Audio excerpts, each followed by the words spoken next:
Les habitants d'Ongaoundiri ne savent plus à quel sens se vouer avec les coupures intempestives de l'électricité. Comme c'est le cas depuis quelques jours, la capitale de l'Adamawa continue d'être plongée dans le noir. Eneyo procède à des délestages dans plusieurs quartiers de la ville.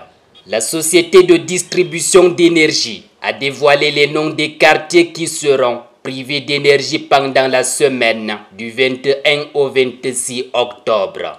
D'après le planning, la coupure d'électricité va toucher une très grande partie de la ville avec quelques rares exceptions.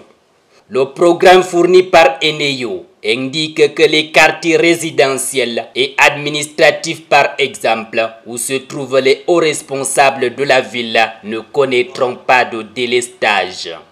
Si certains quartiers sont épargnés, la grande majorité de la ville doit faire sans. Ces coupures intempestives ont des conséquences graves pour les populations. Les ménages, les entreprises et les petits commerces sont durement impactés.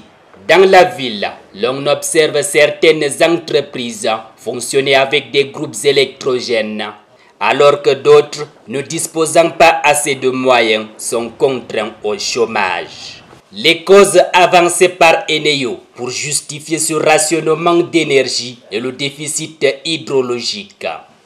Cette situation est consécutive à la réduction de l'eau du barrage qui connaît un assèchement en ce moment. Il faut souligner que la centrale hydroélectrique de Lagdo, qui alimente les 3 régions septentrionales, est vieille de 43 ans.